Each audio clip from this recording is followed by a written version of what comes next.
Are interested in this race. This is a really competitive and interesting race.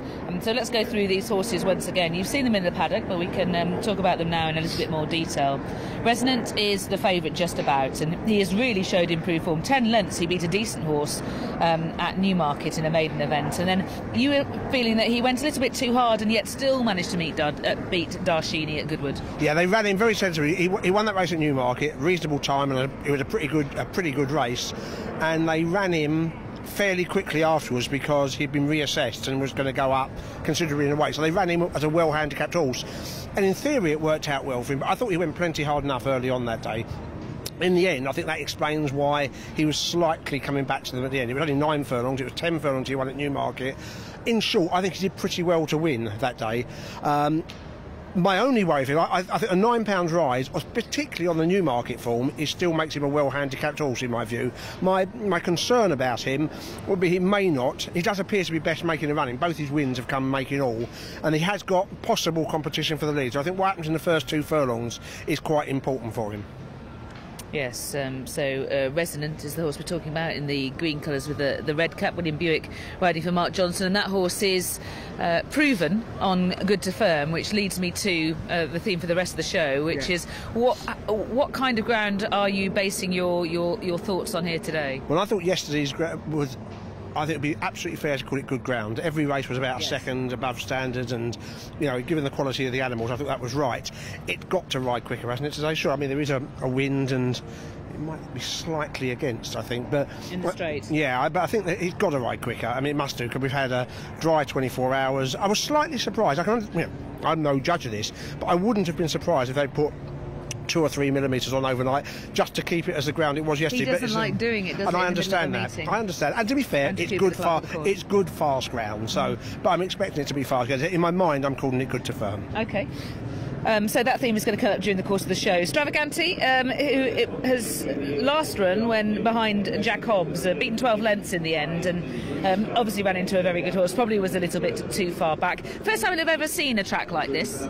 Yeah, that's a worry, definitely. I think the £4 rise is perfectly fair. I mean, ignoring Jack Hobbs, who clearly was, 2 stone plus above his mark. The form itself has still worked out as solid. The 4th and 5th both went back to Sandown next time out, and they were 1st and 2nd in a handicap. It's good, solid form, no doubt, and a £4 rise is fair. I think you're right to point out the track. It is an unknown. In terms of size, he's not a massive horse. He's sort of a medium-sized horse, and that will probably help him. But it is an unknown. Stall 11, not wonderful, but again, not enough to, not to be the deciding factor to put you off him. Dutch Uncle is also making his course debut, and we haven't really seen him on undulating or downhill tracks, but we do know that he's improving, and he ran in 2 very competitive races. 2nd to Subcontinent, that was a bit steadily run at Doncaster, and then last time out 3rd behind Time Test in a really hot handicap. Yeah, I'd say the full, I think it was full Space Age has come out and won since. Another horse down the field who ran very well in the last race here yesterday was placed. The form is unquestionably solid, and he ran really well that day. It wasn't like he just fluked it by sort of getting there later on. He was never that far away. He'd been put up £3, which is fair. He was 4.5 lengths ahead of Gibeon that day. He ought really to confirm the form.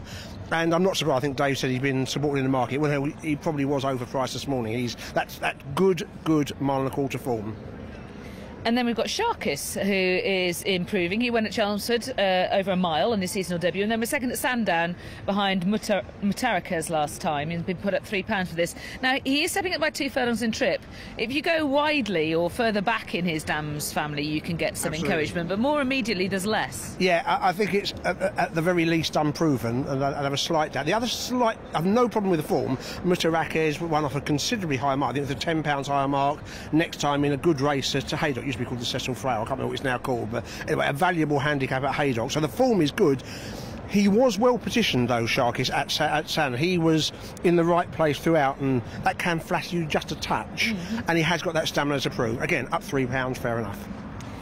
Then there's Messagy. He's already proven at this track, which is a good skill to have, and he put up better form when third behind Yorkshire Dales at Newmarket the next time. He's stepping up in trip, and I was more encouraged when I started to look at his pedigree about that. Okay, yeah, I have mixed messages over. I thought on one side no, and on the other side a chance. What there's no doubt about is that he's not just won at the track. I thought he acted on the track well, so that shouldn't be a problem. If he does get the trip, he's only up £2 for Newmarket. He's clearly not handicapped out of it. Cornelius is improving like Messagy, and he was third at Bath last time over 11.5 furlongs. I thought the slight drop back in trip has got to be a good thing. I think it is, but he's off the same march today, and he was beaten 5 lengths in that handicap debut, and if we're right that one or two of these might be on the up, others may look a bit better handicapped than him. Again, the first time he's tried a track such as this.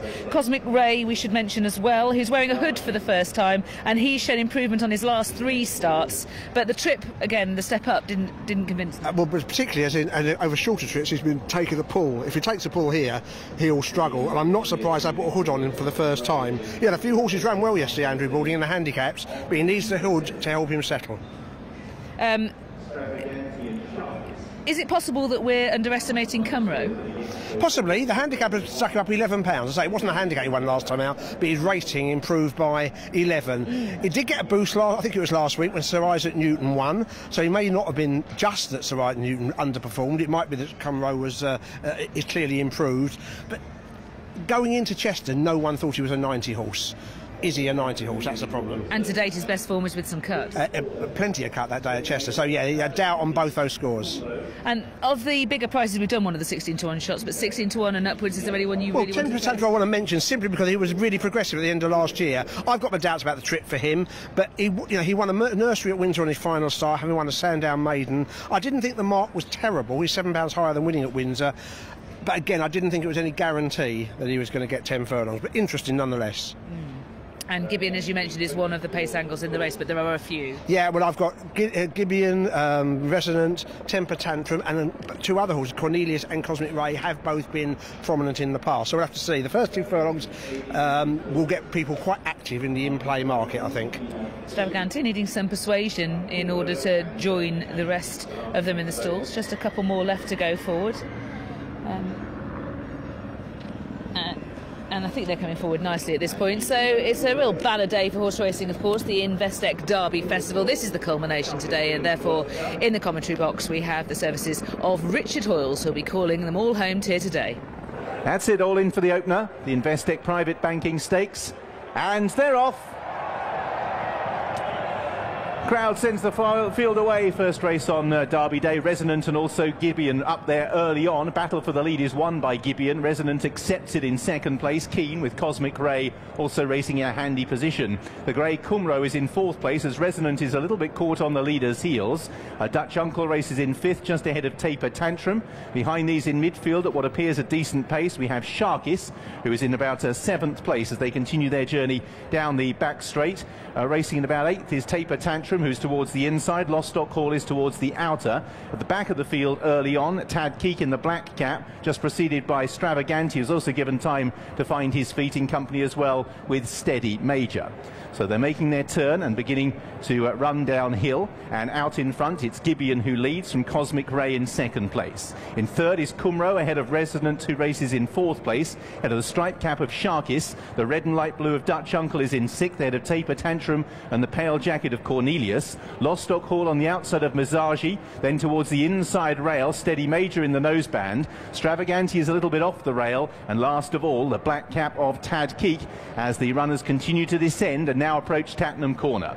Cosmic Ray is now right alongside Gibeon. Resonant out in the clear in 3rd. Cumro in 4th place, the grey on the inside. Cornelius is rushed up. Dutch Uncle travels okay amongst horses at the moment with Sharkis. Then behind these Mazagi, Taper Tantrum looking for room. Lostock Hall towards the outside. Stravagante is trying to make some ground. Steady Major's path is towards the rail, and at the back of the field still Tad Keek. Gibeon back in front and has a break on the rest of the field. Dutch Uncle darts back to the inside. Stravagante for Ryan Moore is carrying with a steady run. Cumro and Steady Major next. Stravagante in full cry has readily picked off Gibeon and has moved to a very fluent lead here, and Stravagante with a withering run down the outside will pass the field, stretch out, point his toe, and is a nice horse.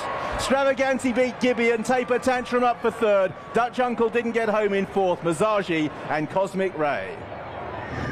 An impressive success from Stravaganti to open the account for the day for Ryan Moore. Sir Michael Stout, the winning trainer, and 7-2 Stravaganti is returned after his encouraging start at Sandown. He's stepped right up on this and come with a midfield sweeping run. In second, it is Gibeon. He was always towards the fore, and he's stuck on bravely for second to Richard Hughes and Richard Hannon.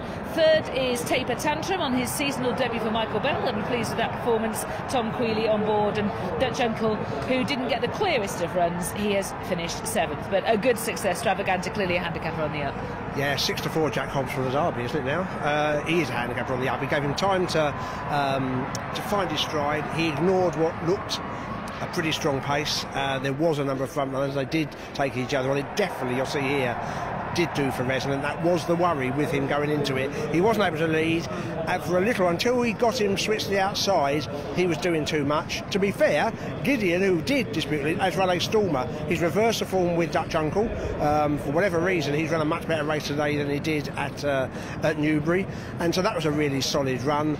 But I thought the tactics that were employed on Stravaganti really helped. And the thing I did like most about the way he was ridden is that once he was then asked to improve, he was asked to improve down the outside. I mean,